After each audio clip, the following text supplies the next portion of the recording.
इत्तेहादुल मुस्लिमीन इम्तियाज जलील साहब तुम आगे बढ़ो।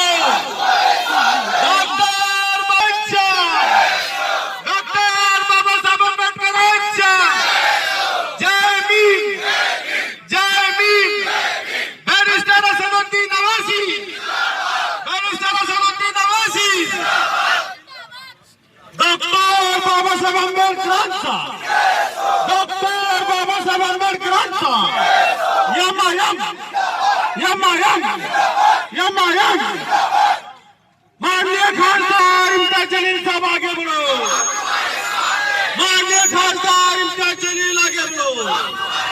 अरे बोल दलिता अरे बोल दलिता अरे जातिवाद पे अरे पंजीवाद पे योगी सरकार पे अरे बोल मेरे भाई अरे बोल दलिता। डॉक्टर बाबा साहब अम्बेडकर मजलिस इत्तेहादुल मुस्लिमीन मजलिस इत्तेहादुल मुस्लिमीन मजलिस इत्तेहादुल मुस्लिमीन। असद साहब तुम आगे बढ़ो। डॉक्टर बाबासाहेब आंबेडकरांचा डॉक्टर बाबासाहेब आंबेडकरांचा खासदार इम्तियाज जलील साहब तुम आगे बढ़ो। बैरिस्टर असदुद्दीन साहब तुम आगे बढ़ो। जय भीम जय भीम। आज दिल्ली गेट या ठिकाणी आपण सर्व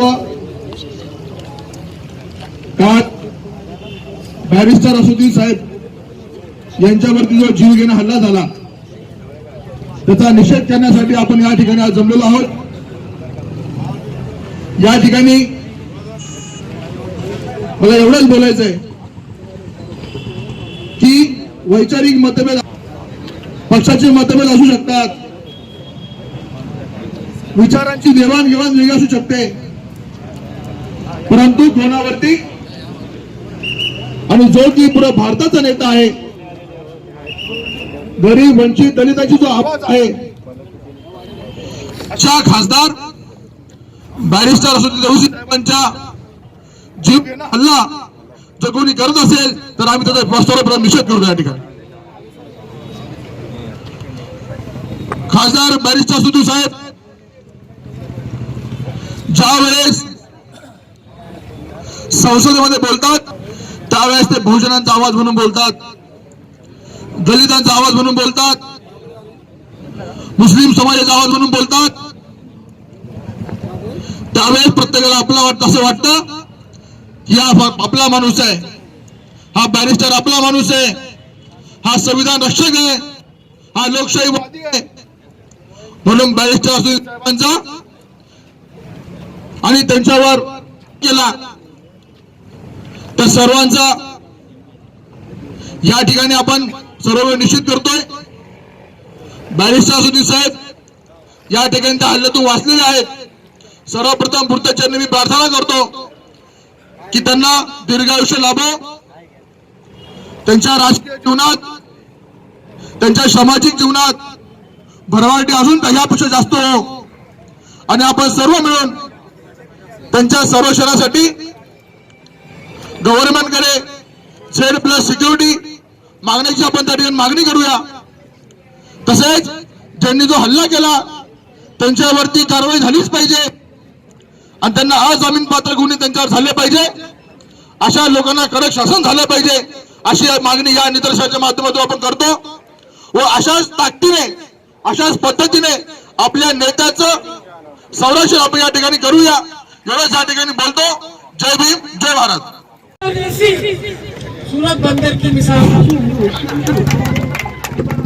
भी नहीं। वापिस से शुरू करते हैं। यूपी के उपयोगी का देखो हुस्न जमाल, यूपी के उपयोगी का देखो हुस्न जमाल, मनुष्य चेहरा पस्ता खत नहीं है सर पर बाल, भी नहीं चितंदर जैसी सूरत बंदर की मिसाल, जहरीला किरदार है उसका जिस्म पर सब्ज रुमाल। यह है वो टकली की बात जो हमारे आरिफ भाई कह रहे थे। मैं जहां तक मेरे और आपके कायद बैरिस्टर असदुद्दीन अवैसी साहब पर जो हमला हुआ उसके लिए उनकी एक शेर मैं उनके नजर कर रहा हूँ कि न जाने कौन दुआओं में याद रखता है, न जाने कौन दुआओं में याद रखता है। मैं डूबता हूँ तो दरिया उछालता है मुझे। वो मेरे कायद मोहतरम जो हर वक्त इबादत में रहते हैं, जो मुसलमानों की, दलितों की, पसमानदा तबकात की बात करते हैं, मेरे कायद मोहतरम जिन पर ये चिल्लर बारीक बारीक ये छिछंदर के मुंह के लोग अगर ये कोशिश कर रहे हैं कि वो गोलियों से उनका शिकार करेंगे, तो मैं ये समझता हूँ कि अल्लाह उनकी मदद करने वाला है, क्योंकि मेरा कायद हर वक्त इबादत में रहता है, जिसका ईमान पुख्ता है, जो पूरी उम्मत के लिए लड़ता है, पार्लियामेंट हो या कहीं भी हो, वो खौफजदा नहीं होता। आज भी मेरे कायद को हुकूमत ने जेड प्लस सिक्योरिटी देने की बात की है। मरकजी हुकूमत ने सुबह ही ऐलान कर दिया है। वो जानते हैं कि असदुद्दीन अवैसी पर जो हमला हुआ वो कोई मामूली बात नहीं है। भाइयों, तुमको एक बात याद दिला दूं कि चंद रोज पहले हमारे मुल्क के वजीर आजम नरेंद्र मोदी का एक काफिला पंजाब के रोड पर अटक गया था, आपने देखा होगा। और वो काफिला रुकने के बाद मुल्क की मुख्तलिफ एजेंसियों ने अलग अलग बयान दिए थे कि पाकिस्तान हमला करने वाला था, फला हमला करने वाला था, लेकिन हमारे वजीर आजम बचकर वापिस आ गए। और मैं समझता हूँ ये जो गोदी मीडिया है मुसलसल 3 दिनों तक इस बात को लेकर तबसरे करती रही कि हमारे मुल्क के वजीर आजम की जान खतरे में थी और उससे इलेक्शन में बुलवाने की भी कोशिश की गई थी। लेकिन मेरे और आपके कायद पर हमला होता है, गोलियां चलती है, ये मीडिया पर उस बात को लेकर मुबाहिसा करने या बहस करने के लिए उनके पास वक्त नहीं है। वो सिर्फ और सिर्फ इस तरह का बयान देते हैं कि असदुद्दीन अवैसी ने ये कहा है कि उनकी गाड़ी पर गोलियां चली है। मैं ये पूछना चाहता हूँ कि हमारी आईबी, हमारी एजेंसियां जो 15 अगस्त और 26 जनवरी से पहले कह देती कि आतंकवादी आने वाला था, हमने उसे हिरासत में ले लिया आतंकवादी को और गिरफ्तार कर लिया, ये फला जगह हमला करने वाला था। इतना बड़ा हमला मेरे और आपके कायद के खिलाफ हुआ है। उस वक्त ये आईबी, ये एजेंसी क्या सो रही थी? क्या उन्हें फिक्र नहीं थी? आज मेरा कायद, अगर मैं समझता हूँ हिंदुस्तान में नरेंद्र मोदी साहब की जितनी इज्जत है, मेरे कायद की उससे ज्यादा दुनिया में इज्जत है। असद साहब पूरे दुनिया के लीडर है, उन्होंने कभी किसी मजहब के खिलाफ नहीं बोला। हो सकता है यहाँ के दूसरे लीडर गैर जरूरी बातें करते होंगे, लेकिन मेरे कायद मोहतरम आज दुनिया में अलग शनाख्त रखते हैं और वो मुल्क से इतनी मोहब्बत करते हैं कि वो पाकिस्तान में भी जाकर जय हिंद का नारा बुलंद करते हैं। मेरा कायद सेकुलर है। अगर कोई समाज सिर्फ इलेक्शन के खातिर उन्हें बदनाम करने की कोशिश करेगा, ये बहुत गलत बात है। मैं इस पर अफसोस का इजहार करता हूँ। खुदा हाफिज़। पर महाराष्ट्र के कार्याध्यक्ष डॉक्टर अब्दुल गफ्फार कादरी साहब, औरंगाबाद जिला के जिला सदर समीर साजिद बिल्डर साहब, औरंगाबाद शहर के शहर सदर जनाब शारिफ नक्शबंदी साहब, तमाम कॉरपोरेटर्स, और बहुत ही शॉर्ट नोटिस में, क्योंकि हमला कल ही हुआ और आज ये धरने का आयोजन रखा गया, तो तमाम ही मजलिस इत्तेहादुल मुस्लिमीन को चाहने वाले तमाम लोग यहाँ पर मौजूद हुए हैं।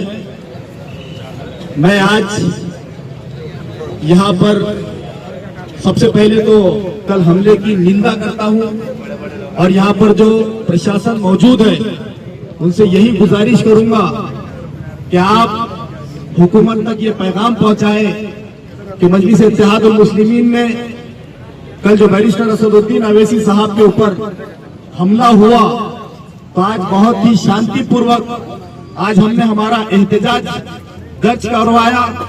निषेध हमने जो किया बहुत पुरअमन माहौल में किया, लेकिन मजलिस इत्तेहादुल मुस्लिमीन की एक लिमिट है कि वो बर्दाश्त की कैपेसिटी उनकी एक बहुत, मैं समझता हूं कि आप सीधे सीधे अल्फाजों में कहूंगा कि इसके बाद अगर ऐसे वाकयात हुए तो मजलिस इसको बर्दाश्त नहीं करेगी, बल्कि मुंह तोड़ जवाब देने का काम करेगी। दोस्तों,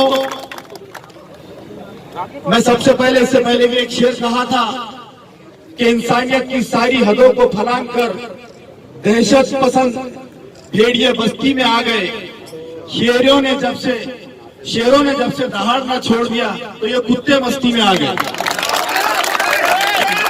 दोस्तों, मजलिस इत्तेहादुल मुस्लिमीन आज बहुत अमन से, शांति से ये पैगाम हुकूमत तक पहुंचा रही है कि आप उन दरिंदों को पहचानो।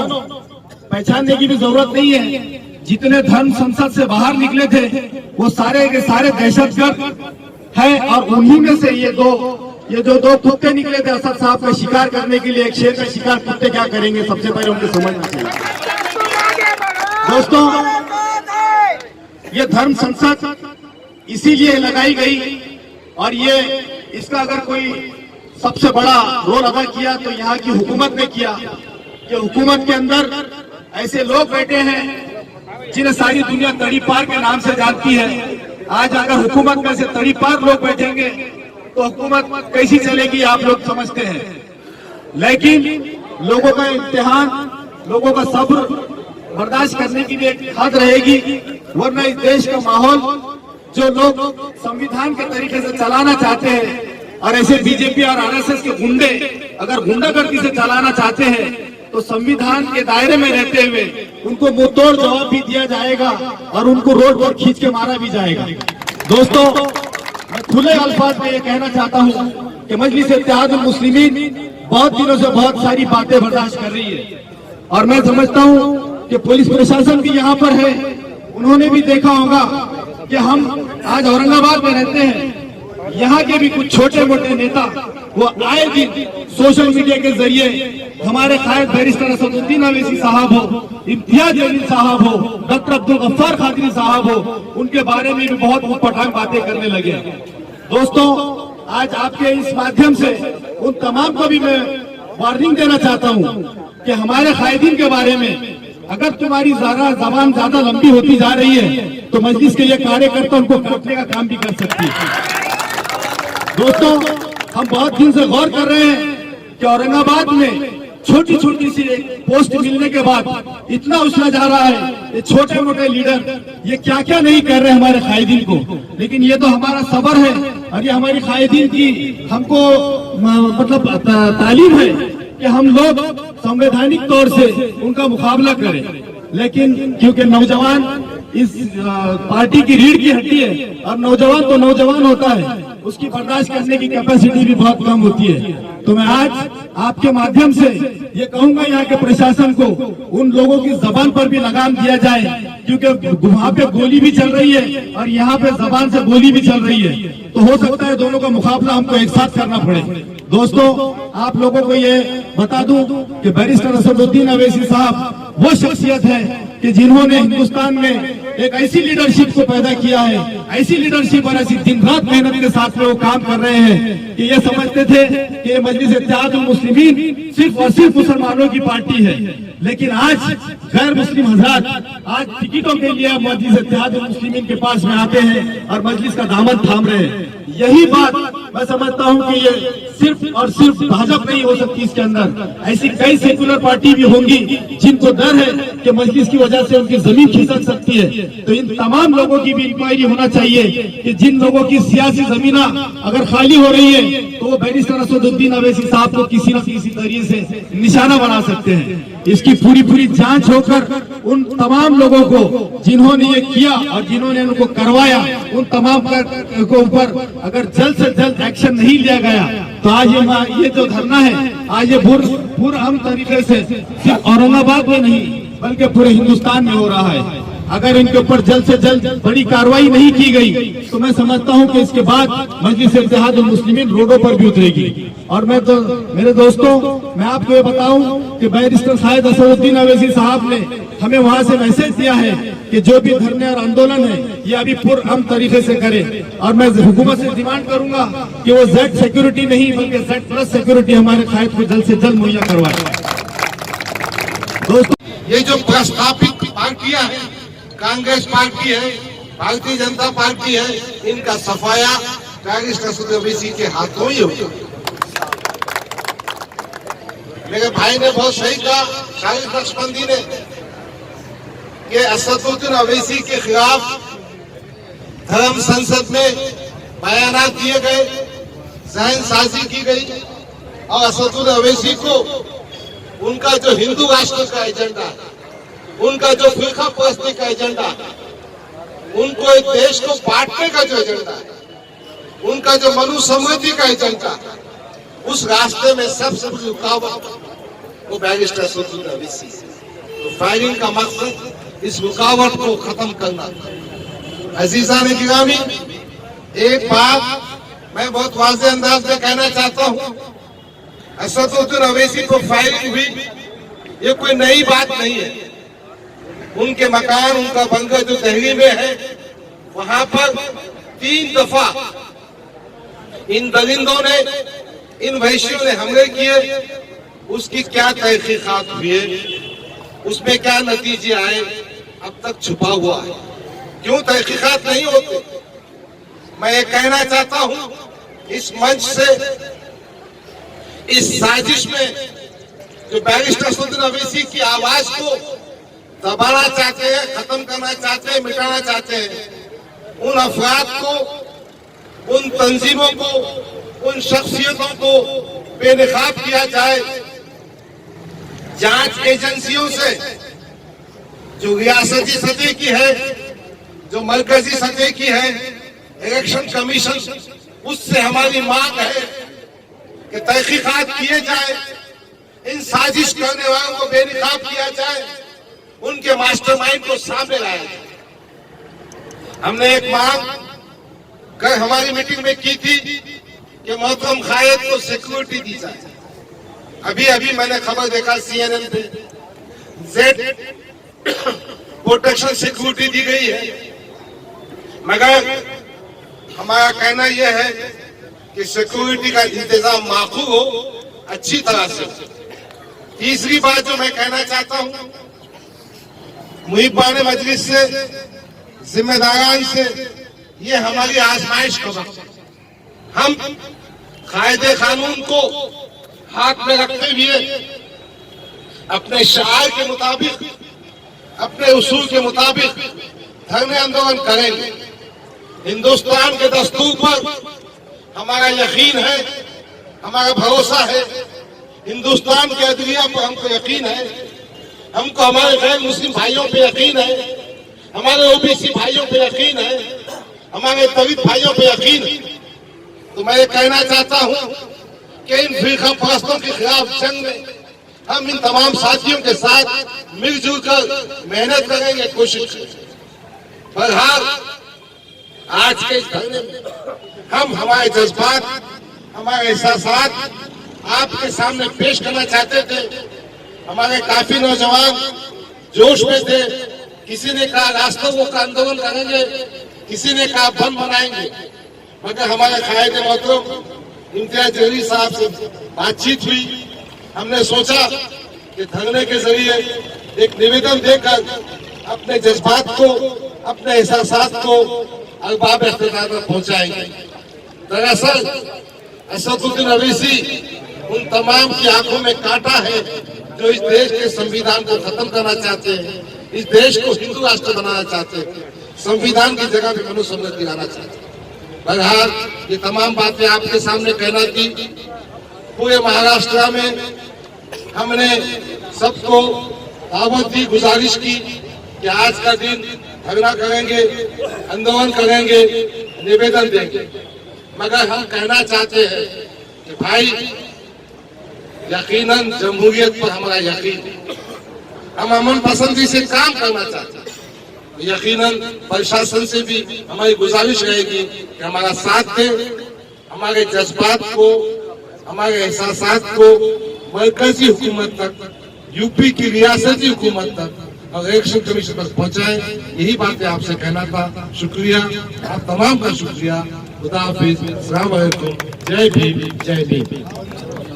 झाल्यानंतर तुम्ही आज आंदोलन करता या ठिकाणी, क्या बताएंगे इसके बारे में? देखिए सर, सबसे पहले तो हम इस बात की कड़े शब्दों में निंदा करते हैं कि एक मुल्क का ताकतवर तरीन नेता, जिसके पीछे इस मुल्क की करोड़ों की जनता पीछे खड़ी है, अगर उस मुल्क के नेता की जान उत्तर प्रदेश में सुरक्षित नहीं रह सकती है तो एक आम आदमी की कैसे रह सकती है। तो एक तरफ तो योगी सरकार पूरी उत्तर प्रदेश की जनता को सुरक्षा के नाम पर बेवकूफ़ बनाने का काम कर रही है, दूसरी तरफ मुल्क के ताकतवर नेता पर हमला होता है। मजलिस इत्तेहादुल मुस्लिमीन इसकी कड़े शब्दों में निंदा इसलिए करती है, सिर्फ इसलिए नहीं कि वो सिर्फ हमारे नेता है, बल्कि वो इस मुल्क का एक ऐसा नेता है जो हमेशा संविधान के रक्षा के लिए संविधान के दायरे में रहकर इस देश की विकास की बात करता है, इस देश के वंचित तबकों की बात करता है। अगर ये इस तरीके से गुंडागर्दी और दादागिरी चलते रहेगी तो न सिर्फ उत्तर प्रदेश बल्कि इसका असर पूरे देश में पड़ेगा।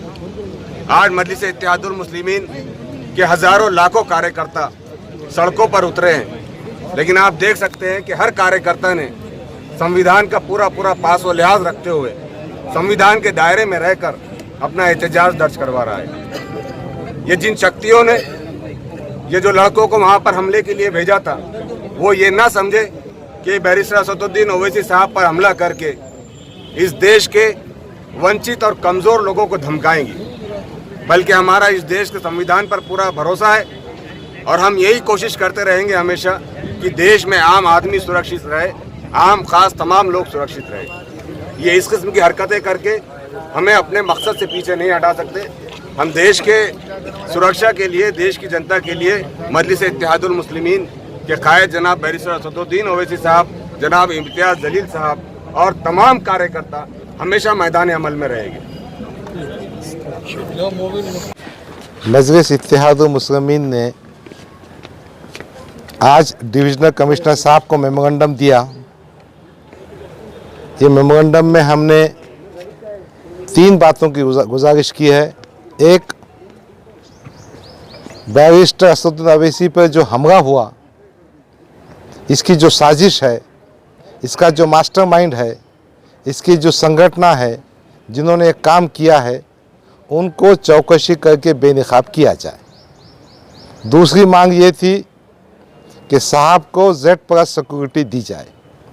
तीसरी मांग ये थी कि ये निषेध, हमारा जो उसमें विरोध है, वो दर्शाना चाहिए। इलेक्शन कमीशन ने आइंदा होने वाले इंतखाबात में जो यूपी में होने जा रहे हैं और बाकी तमाम पूरे देश में साहब की और तमाम स्टार प्रचारक की सुरक्षा का इंतज़ाम करना चाहिए। यही बातें हमने दी। इस निवेदन को हमने डिविजनल कमिश्नर साहब को दिया है। उनसे गुजारिश की है कि हमारे जज्बात, हमारे एहसासात को यूपी की हुकूमत, सेंटर की हुकूमत और इलेक्शन कमीशन तक पहुँचाए। उन्होंने हमारे निवेदन को लिया और कहा है कि हम रिकमेंडेशन के साथ इन अथॉरिटीज़ को भेजेंगे। शुक्रिया। खुदा हाफिज़। अस्सलाम वालेकुम।